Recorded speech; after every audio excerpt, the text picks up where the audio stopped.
Question आपको दिया हुआ है, आपको ये सारणी दी हुई है। तीसरे का फर्स्ट वाला जो क्वेश्चन है, आपको एक सारणी दी हुई है जिसका आपको गुणों के प्रयोग से मान निकालना है। अब आपको ये जो पहली ये रो पहला है, ये दूसरा रो है, ये तीसरा रो है, इसको हम R1 R2 R3 लिख सकते हैं। अब ये जो होता है ये कॉलम आपका, ये पहला कॉलम, ये दूसरा और ये तीसरा कॉलम है। अब यहाँ पे हम कन्वर्ट कैसे करते हैं, यहाँ पे हमने R1 माइनस R2, R1 जो है ये मतलब कि ये पहला रो जो है इसको हमने R1 माइनस R2 किया हुआ है।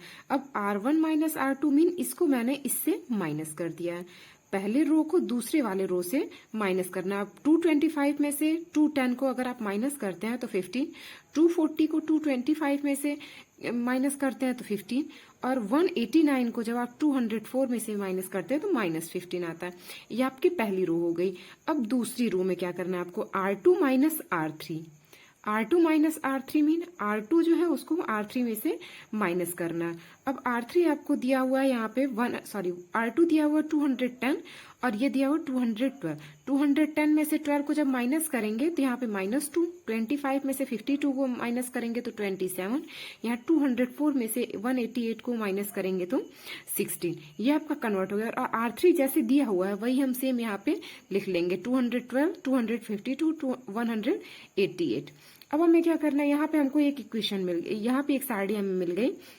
15, 15, -15, -2, -27, 16, 212, 252, 188।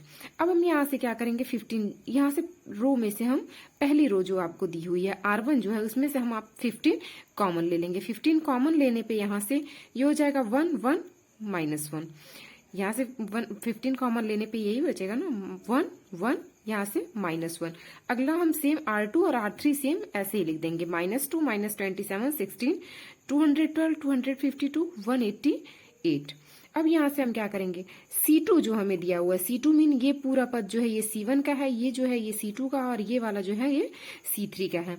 अगले लाइन में हम करेंगे C2, यहाँ से C2 minus C1 mean C2 जो वाला जो है, ये जो C2 वाले हैं इसको हम करेंगे C2 minus C1 mean C2 minus C1। अब 1 माइनस 1 इज इक्वल टू पहला वाला जो C1 वाला जो कॉलम फर्स्ट है उसको हम सेम ऐसे ही लिख लेंगे, पहला कॉलम 1 माइनस 2, 12, 212, ये हमने ऐसे ही लिख लिया। अब दूसरे कॉलम जो है C2 जो हमारा है उसमें से हम C1 को माइनस करेंगे। अब C2 minus C1, 1 minus 1 is equal to 0 हो जाएगा। 27 माइनस में, ये भी माइनस में, बीच में जब आपका माइनस होगा तो ये भी माइनस हो जाएगा, तो इसलिए ये आंसर आएगा इसका -25। अब 252 में से 212 को आप माइनस करेंगे तो ये आ जाएगा आपका 40।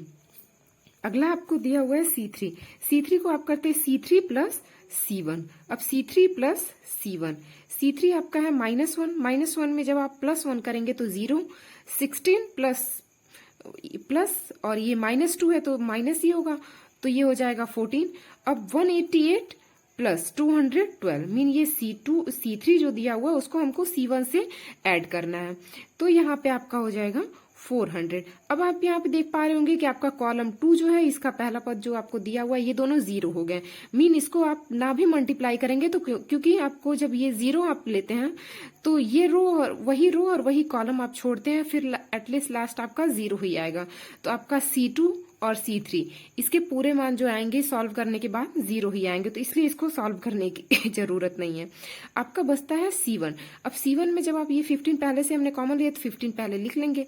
अब यहाँ से हम पहले क्या करते हैं, पहला पद लेते हैं, मीन A11 जो दिया हुआ उसको लेंगे, 1 कॉमन लेंगे यहाँ से, तो यहाँ से ये उसी की रो और उसी का कॉलम मीन पहली रो और पहला कॉलम हम छोड़ देते हैं। बचता क्या है यहाँ से -25 इंटू 400। अब बीच में हम माइनस लिखते हैं, -40 इंटू क्रॉस मल्टीप्लाई यहाँ से करते हैं, इसका मल्टीप्लाई इसमें, इसका मल्टीप्लाई इसमें, 40 इंटू 14।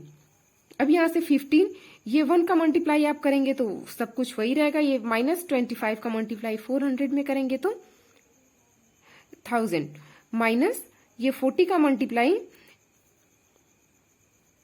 14 में करेंगे तो 560, ये 10,000 आ गया। 25 का मल्टीप्लाई करने पे 400 में ये माइनस है तो ये -10,000 माइनस 560, इन दोनों का मल्टीप्लाई करने पे माइनस ये भी है प्लस हो जाएगा, बट यहाँ पे सिंबल जो है वो माइनस का ही लगेगा।